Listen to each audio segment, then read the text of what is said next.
এরকম আছে কি নাই? এক কথা বলেন, আছে কি নাই? অবশ্যই আছে। মসজিদে যাই, আবার মন্দিরেও যাই, কি বলেন ঠিক কি ঠিক না? যে মন্দিরেরা আমার ভাইকে চট্টগ্রামে হত্যা করে শহীদ করেছে, কি বলেন ঠিক কি ঠিক না? আর এই হত্যাকে কেন্দ্র করে আমাদের প্রতিবেশী শত্রু দেশ, আমাদের বাংলার শত্রু এই ভারতেরা, ওরা আমাদেরকে উড়িয়ে দিতে চায়।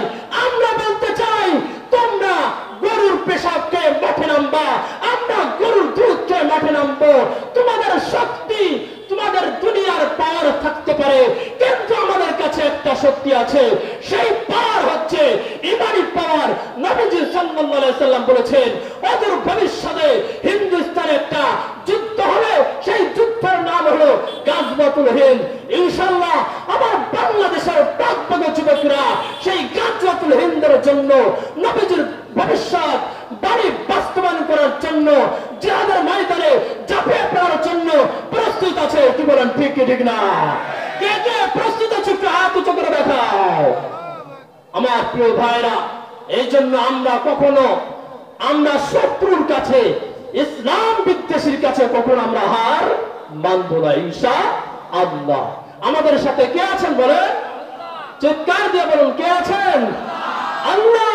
কারণ ওদিকে আমরা বহু জালেমকে দেখেছি, বহু স্বৈরাচারকে দেখেছি, যারা ক্ষমতার ভয় দেখাইছিল, অস্ত্রের ভয় দেখাইছিল, অমুক সাল 41 সাল পর্যন্ত থাকবে, মানুষের উপর জুলুম করতেই ছিল। এদেশের মানুষের কিছু করার ছিল না। সর্বশেষ 2013 সালের 5ই মে হত্যাকাণ্ড, আমার দেশের অহংকার, আমার দেশের গৌরব। 2009 সালে পিলখানার হত্যাকাণ্ড, এরপরে 5ই আগস্ট পর্যন্ত আমার ছাত্র ভাইদেরকে স্কুল থেকে, কলেজ থেকে ধরে ধরে নির্বিচারে গুলি করে হত্যা, পিঠ ছাড়া ঢাকার রাজপথকে রক্ত রঞ্জিত যখন করে দিয়েছিল, ওই হাদিসের বাণী বুখারী শরীফের 6686 নম্বর হাদিস, আল্লাহ নবী সাল্লাল্লাহু আলাইহি সাল্লাম বলেছেন, ইন্নাল্লাহা লা ইউমলি লিয-যালিমি হাত্তা ইযা আখাযাহু লাম ইফলিতহু। জালিমকে আল্লাহ সুযোগ দেন, দিতেই থাকেন, কিন্তু যখন ধরেন লাম ইফলিতহু, তখন আর সুযোগ দেন না। আল্লাহ অতীতে কাউকে সুযোগ দেন নাই, কিছুদিন পূর্বে সুযোগ দেন নাই, ভবিষ্যতে যারা জুলুম করবে এদেরকে আল্লাহ তাআলা সুযোগ দিবেন না, কি বলেন ঠিক কি ঠিক না? আমার প্রিয় ভাইরা, তাহলে কোন দিক থেকে কোন দিকে গেছিলাম? সবচাইতে বড় গুনাহ হচ্ছে কবির হত্যা। এই কথাটা বুঝাতে গিয়ে বলছিলাম, নবীজি সাল্লাল্লাহু আলাইহি সাল্লাম 1 নম্বর কথা বললেন আল ইশরাকু বিল্লাহ, আল্লাহর সাথে শরীক সাব্যস্ত করা। 2 নম্বর কবিরা গুনাহ ওয়া উকুকুল ওয়ালিদাইন, পিতা মাতার নাফরমানি করা, এটা হচ্ছে সবচাইতে বড় কবিরা গুনাহ। 2 নম্বর। 3 নম্বর ওয়া কাতলুন নাফসি, অন্যায় ভাবে কাউকে হত্যা করা, এটা হচ্ছে কবিরা গুনাহ। 4 নম্বর ওয়াল ইয়ামিনুল গামুস, মিথ্যা কসম করা, এগুলো কি কবিরা গুনাহ। বাজারে গেছেন কাপড় কিনতে, আল্লাহ না করুক অনেক ব্যবসায়ী ভাইদেরকে দেখা যায় কাপড় কিনছে 500 টাকা দিয়ে, এখন কাপড় দিয়ে কসম কাটে 1000 টাকা দিয়ে কিনা। আল্লাহর কসম করে বলতেছি 50 টাকা আমাকে লাভ দিতে হবে, 1050 টাকা, কি বলেন এরকম আছে কি নাই? এগুলো সব কিসের গুনাহ বলেন? কবিরা গুনাহ। আর আল্লাহ রাব্বুল আলামিন কবিরা গুনার কি শাস্তি, আমি ওইদিকে যাচ্ছি না, আমার বিষয়বস্তুটা ছিল হত্যা।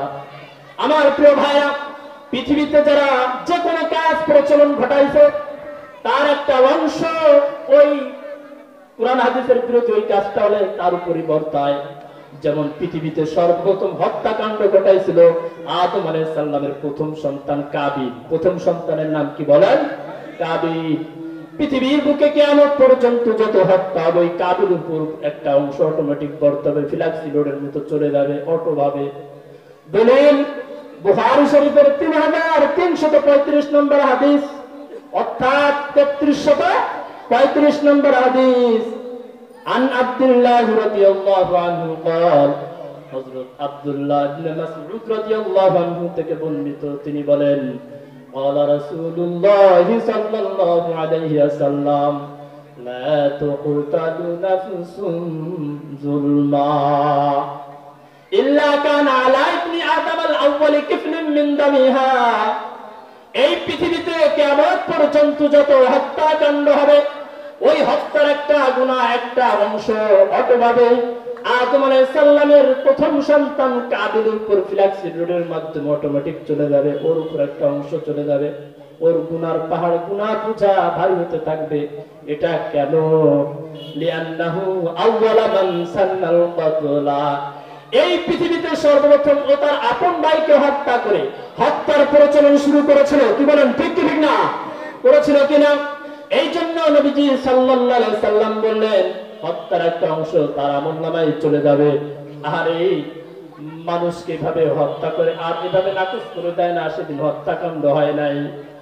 সাবেক দায়িত্বশীল আব্দুর রাজ্জাক এই শাপলা চত্বরের হত্যাকাণ্ডকে অস্বীকার করেছিল না, কোনো কিছু হয় নাই।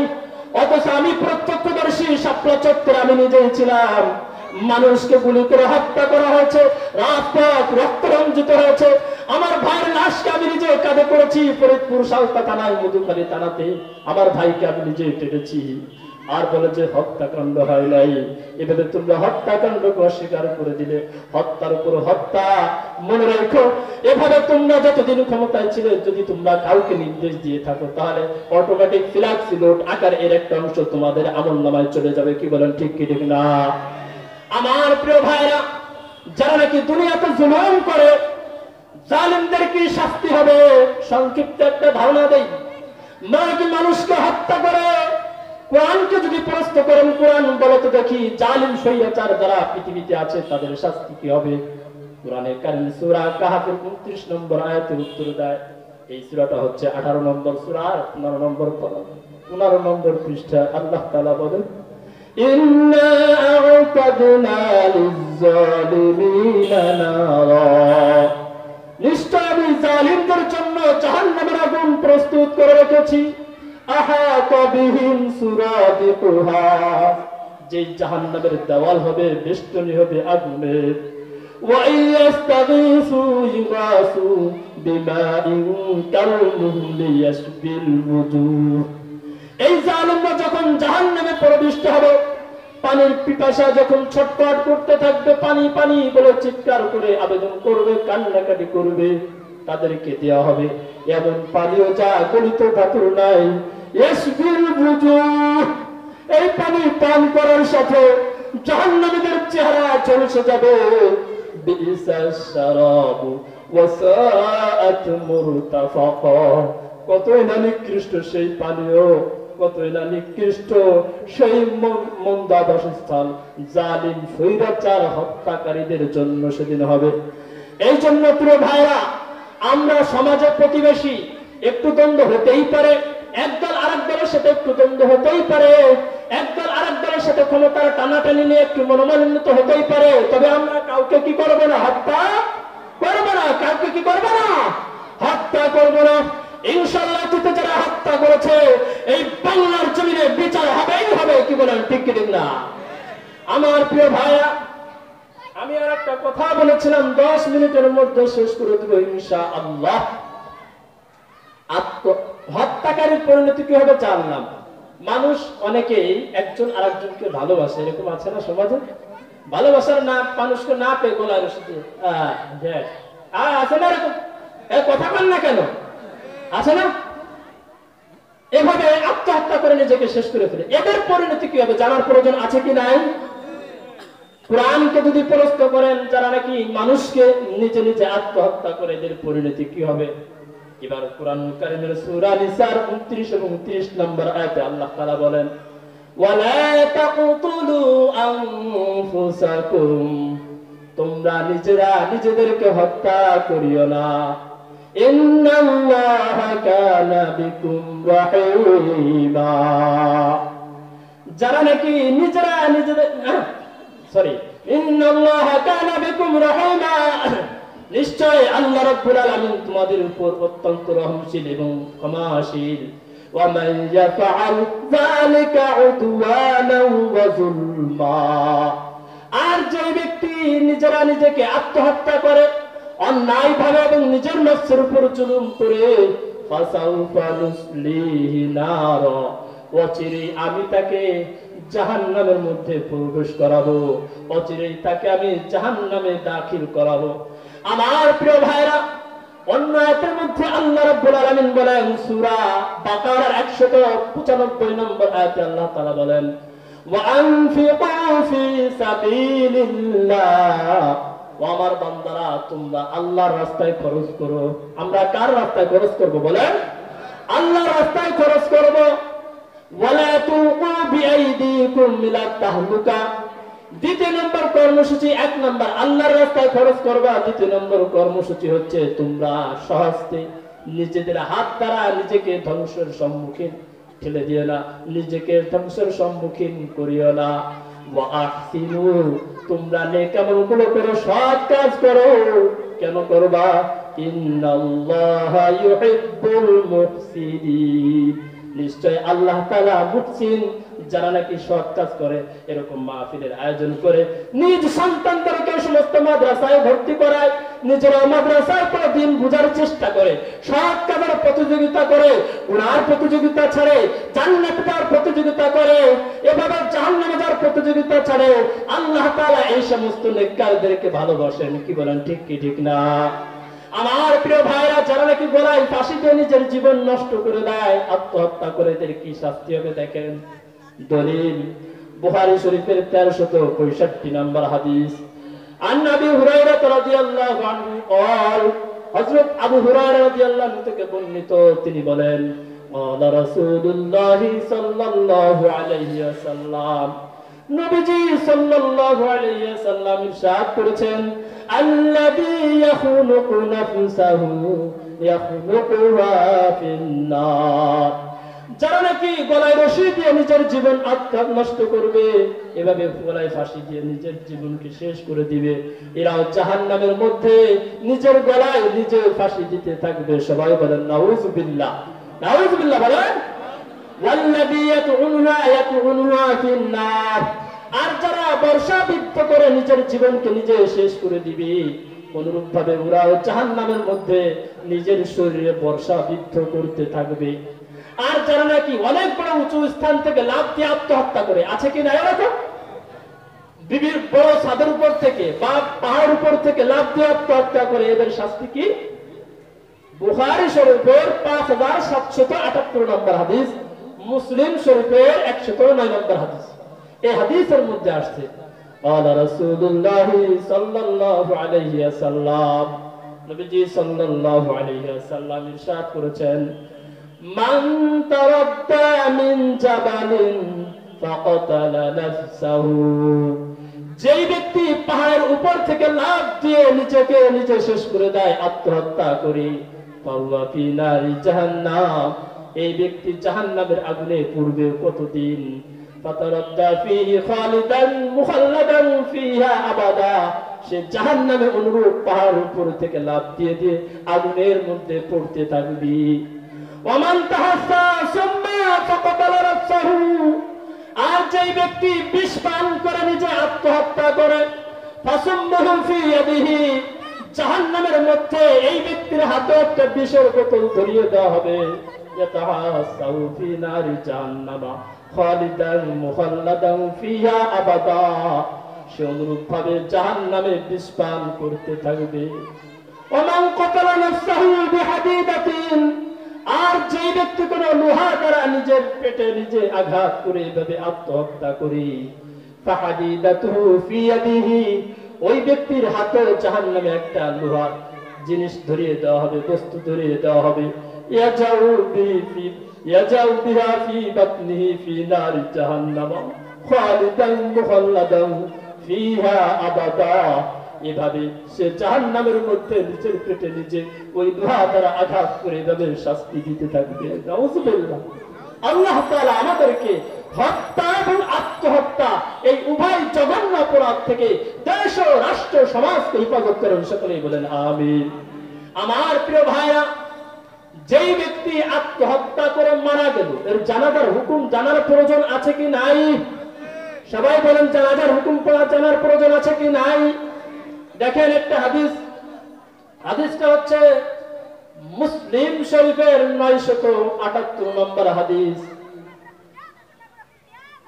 এই হাদিসটা বর্ণিত এক সাহাবী থেকে, আন্না রাজুলান মিন আসহাবিন নবী সাল্লাল্লাহু আলাইহি ওয়াসাল্লাম জাবির ইবনে সামরা রাদিয়াল্লাহু আনহু থেকে বর্ণিত, আন্না রাজুলান মিন আসহাবিন নবী সাল্লাল্লাহু আলাইহি ওয়াসাল্লাম, নবীজি সাল্লাল্লাহু আলাইহি ওয়াসাল্লামের এক সাহাবী জুরিহা ফাআযাতুল জিরাহাতু, অ্যাক্সিডেন্টে আহত হলেন, ধরেন অ্যাক্সিডেন্টে আহত হয়ে গেল, ফাদাব্বা ইলা মাশাইসিহি, তার যখন তীব্র যন্ত্রণা বেড়ে যাচ্ছিল, যন্ত্রণা যখন তীব্রভাবে বেড়ে যাচ্ছিল, ফাযাবাহা ফি নাফসিহি, সেই তীরের ফলা দ্বারা, ধনুকের ফলা দ্বারা নিজেকে এভাবে জীবন শেষ করে দিল, আত্মহত্যা করে মারা গেল। ফালাম ইসাল্লি আলান নবী সাল্লাল্লাহু আলাইহি ওয়াসাল্লাম, নবীজি সাল্লাল্লাহু আলাইহি ওয়াসাল্লাম ওই ব্যক্তির জানাজার নামাজ পড়েন নাই। কে পড়েন নাই বলেন? নবীজি সাল্লাল্লাহু আলাইহি ওয়াসাল্লাম ওই ব্যক্তির জানাজার নামাজ পড়েন নাই। ক্বালা, বর্ণনাকারী এই হাদিসের রাবী বলেন, ওয়া কানা যালিকা আদাবান মিনহু, এই যে নবীজি সাল্লাল্লাহু আলাইহি ওয়াসাল্লাম আত্মহত্যাকারীর জানাজার নামাজ পড়েন নাই, এটা মূলত সমাজের অন্য মানুষকে শিক্ষা দেওয়ার জন্য মূলত তিনি এটুকু প্রয়োগ করেছেন, যে এটা শিক্ষামূলক একটা শাস্তি, যে আমিও যদি আত্মহত্যা করে মারা যাই, সমাজের গণ্যমান্য ব্যক্তিবর্গ হুজুররা আমার জানাজার নামাজ পড়বে না। কি বলেন, ঠিক কি ঠিক না? আমার প্রিয় ভাইরা, এই জন্য নবীজি সাল্লাল্লাহু আলাইহি ওয়াসাল্লাম সে আত্মহত্যাকারীর জানাজার নামাজটা পড়লেন না। এই জন্য ফতোয়া দারুল উলুম একটা কিতাব আছে, এই কিতাবের মধ্যে লেখেন, ফতোয়া হিসেবে কোন সমাজে যদি কেউ আত্মহত্যা করে কেউ মারা যায়, গণ্যমান্য ব্যক্তিবর্গ এবং আলেম সমাজ যেন তার জানাজা না যাওয়াটাই উচিত। কেন? যেন মানুষের ভিতরে একটা ভয় সৃষ্টি হয়। কি সৃষ্টি হয়? ভয় সৃষ্টি হয়।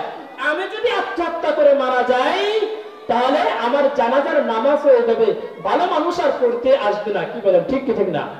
কিন্তু ওই ব্যক্তিকে সাধারণ মুসলমানের ন্যায় তার গোসল, জানাজার দাফন সবই কিন্তু করতে হবে। বিষয়টা এমন না যে তাকে গোসল জানাজা ছাড়াই তাকে ওইভাবে কবরস্থানে রেখে দিয়ে আসা হবে, বিষয়টা এমন না, করবে সবই। কিন্তু যারা সমাজের গণ্যমান্য ব্যক্তিবর্গ আছে, এরা তার জানাজার নামাজ যাবে না। কেন? যেন এই শিক্ষাটা অন্য মানুষের ভিতরে একটা ভয় ঢুকে যায়, একটা শিক্ষা পেয়ে যায়। তাহলে এরা আদর কিলান্তি, ইসলাম আমাদেরকে কত চমৎকার, কত শিক্ষা, কত সুখ দিয়েছে, আমাদের শান্তি। কি বলেন, ঠিক কি ঠিক না?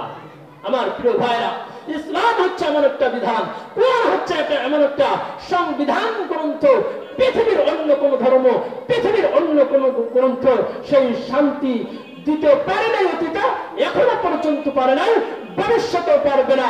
কিয়ামত পর্যন্ত শান্তি পেতে হলে একমাত্র ইসলামের ছায়াতলে আসতে হবে। পৃথিবীর প্রত্যেকটা সংসদে একমাত্র সংবিধান, একমাত্র নিয়ত আইন বিধান চলবে, কোরআন। কি বলেন, ঠিক কি ঠিক না? আমার প্রিয় ভাইরা, আমরা যারা এই কোরআনের বিরোধিতা করেছে, অতীতে কোরআনকে মুছে দিতে চেয়েছে, ইসলামকে সংসার থেকে মুছে দিতে চেয়েছে, আমরা দেখেছি তারাই দুনিয়া থেকে মুছে চলে গেছে। ইসলাম ইসলামের জায়গায় আছে। কি বলেন, ঠিক কি ঠিক না? মানুষের উপর জুলুম করেছিল সিরিয়াতে বাশার আল আসাদ। ও খুলনার যুবকেরা, তোমাদের মতো কিছু টকবাক ইমাম দীপ্ত যুবকরাই মাত্র 12 জনের আন্দোলনে 54 বছরের মসনদকে ভেঙে টুকরা টুকরা করে দিয়েছে। কি বলেন, ঠিক কি ঠিক না? এই জন্য যুবকরা, আজকে তোমরা এখান থেকে শপথ নাও, শিক্ষা নাও, ইমানের পাওয়ার নামক যে ব্যাটারি আছে, সেই ব্যাটারিকে চার্জ দাও। সামনে যদি কোন জালেম, কোন স্বৈরাচার মানুষের উপর জুলুম করতে চায়, সমাজের হত্যা কর্মকাণ্ড চালায়, সন্ত্রাসী কর্মকাণ্ড চালায়, ফাসাদ সৃষ্টি করার জন্য পায়তারা চলে, ইনশাআল্লাহ আমরা ইমানদার যুবকরা ঐক্যবদ্ধ হয়ে প্রতিটা স্বৈরাচার, প্রতিটা জুলুম, প্রতিটা হত্যাকারীর বিরুদ্ধে প্রতিরোধ গড়ে তুলব। কি বলেন, ঠিক ঠিক না? আল্লাহ তাআলা আজকে যে আলোচনাগুলো করলাম, হত্যাকারীর পরিণতি কি হবে, আত্মহত্যাকারীর পরিণতি কি হবে, এই বিষয়গুলো বুঝে শুনে অন্তরে গেঁথে নিতে পারি এই আলোচ্য বিষয়গুলো, এবং এর উপরে আমল করতে পারি, হত্যা থেকে বিরত থাকতে পারি, আত্মহত্যা থেকে বিরত থাকতে পারি, আমার দেশ, সমাজ, রাষ্ট্র, তাম পৃথিবীতে সকল মানুষকে বুঝা এবং আমল করার তৌফিক দান করেন। সকলেই বলেন আমিন।